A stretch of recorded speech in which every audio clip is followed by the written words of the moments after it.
যারা মিথ্যা মামলার হয়রানি নিয়ে ভাবছেন বা টেনশন করছেন, কারণ হচ্ছে এখন এমন একটা সময় চলছে, সবাই মগের মুলুক পেয়ে গেছে, মবের মুলুক। কারণ হচ্ছে ব্যক্তিগত আক্রোশ থেকে অনেকে মামলা করছে অনেকের নামে। আন্দোলনের সময় চলাকালীন যে হত্যাকাণ্ড ঘটেছে সেগুলোকে কেন্দ্র করে অনেকে হয়তোবা ব্যক্তিগতভাবে আপনাদেরকে হয়রানি করতে পারে। তাদেরকে সচেতন করার জন্য আমার এই ভিডিও।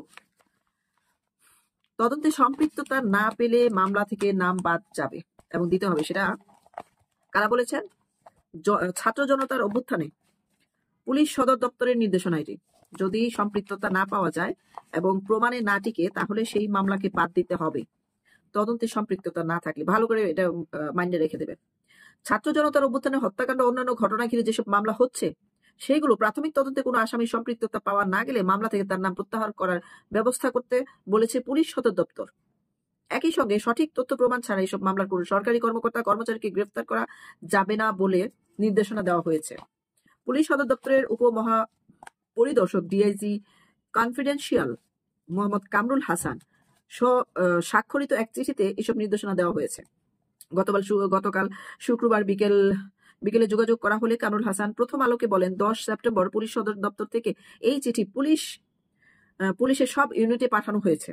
পুলিশ সদর দপ্তরের এই চিঠিতে আইন শৃঙ্খলা সংক্রান্ত উপদেষ্টা পরিষদ কমিটির প্রথম সভার কার্যপ্রণালী বরাত দিয়ে আরো বলা হয়েছে, জুলাই আগস্টের গণ অভ্যুত্থানকে ঘিরে হত্যাকাণ্ড ও অন্যান্য মামলার তদন্ত ছাড়া কোনো সরকারি কর্মকর্তার সম্পৃক্ততা প্রাথমিক সত্যতা পাওয়া না গেলে তাদের নামও প্রত্যাহার করার ব্যবস্থা নিতে হবে।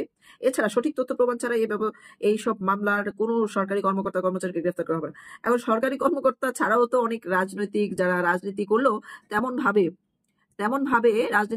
ভাবে কোনো অনৈতিক কাজ বা নৃশংস কোনো ঘটনার সাথে তারা জড়িত ছিলেন না, বা উগ্রবাদী কোনো কাজের সঙ্গে জড়িত ছিলেন না, বা তারা এগুলো পছন্দ করে না, সেই ধরনের মানুষকে শুধুমাত্র যদি রাজনৈতিক দোহাই দিয়ে মামলা দেওয়া হয়, তাহলে এটা হবে চরম মানবাধিকার লঙ্ঘন। এই বিষয়ে সরকারি কর্মকর্তা নয়, শুধুমাত্র সাধারণ জনগণের উপরও কিন্তু এই হয়রানিটা আসতেছে, আমরা খেয়াল করেছি। যেমন মিডিয়ার মধ্যে এসছে এবং মিডিয়ার বাইরেও আপনার এই মুহূর্তে আমার নাম মনে পড়ছে না, কিন্তু আমরা অনেকে দেখেছি যারা মিডিয়ার বাইরে, তাদেরকেও হেনস্থা করা হচ্ছে মিথ্যা মামলা দিয়ে। তারা আসলে কিভাবে যে এই ধরনের হত্যাকাণ্ডের সাথে জড়িত, তারা কি কখনো যাবে হত্যাকাণ্ড করতে, বা যারা নীরব ছিলেন তাদেরকেও হত্যাকাণ্ডের আসামি করা হচ্ছে। এখন পুলিশ সদর দপ্তর ওই চিঠিতে আইন শৃঙ্খলা সংক্রান্ত উপদেষ্টা পরিষদ কমিটির প্রথম সভার কার্য বিবরণী বরাত দিয়ে আরো বলা হয়, জুলাই আগস্টের গণ অভ্যুত্থানকে ঘিরে হত্যাকাণ্ডের সম্পৃক্ততার সত্যতা পাওয়া না গেলে তাদের নামও প্রত্যাহার করার ব্যবস্থা করা হবে। যারা নাকি সাধারণ আছেন বা পুলিশ কর্মকর্তা বা সরকারি কর্মচারী, সবার উদ্দেশ্যে বলেছেন। তো এসব বিষয়ে কি পদক্ষেপ নেওয়া হয়েছে তা উল্লেখ করে প্রতিবেদন 22 সেপ্টেম্বর মধ্যে পুলিশ সদর দপ্তরে পাঠানো হবে। রাজনৈতিক পট পরিবর্তনের পর ক্ষমতাচ্যুত আওয়ামী লীগ সরকারের মন্ত্রী, সংসদ ও দলটির নেতাকর্মীদের বিরুদ্ধে সারা দেশের বিভিন্ন থানা ও আদালতে বহু মামলা হয়েছে। এসব মামলার নাম উল্লেখ করে আসামি করা ছাড়া অজ্ঞাত পরিচয় হিসেবে অসংখ্য আসামি করা হয়েছে। ছাত্র জনতার আন্দোলন দমনের জুলাইয়ের দ্বিতীয় সপ্তাহ থেকে গত 5 আগস্ট পর্যন্ত আইন শৃঙ্খলা রক্ষাকারী বাহিনীর গুলি চালাতে নির্দেশনা দিয়ে হত্যার নির্যাতন চালানোর অভিযোগ আনা হয়েছে। এসব মামলার সাবেক প্রধানমন্ত্রী শেখ হাসিনার নামে 165টি মামলার তথ্য পাওয়া গেছে।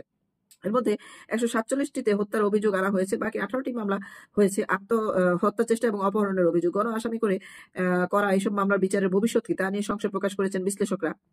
তারা বলছেন, জুলাই আগস্টের গণ আন্দোলনে হতাহতে বিচার চেয়ে দেশ জুড়ে যেসব মামলা হয়েছে সেগুলোর ধরন যেন আওয়ামী লীগ আমলের গায়েবী মামলার মতোই হয়েছে। এতে করে ভুক্তভোগীর পরিচয় সঠিক বিচার পাবে কিনা তা নিয়ে শঙ্কা থেকেই যাচ্ছে। মানে সঠিক বিচার আসলেই হবে কিনা, সঠিক অপরাধীর বিচার হবে কিনা, সেটা নিয়ে শঙ্কা একটা থেকেই যাচ্ছে।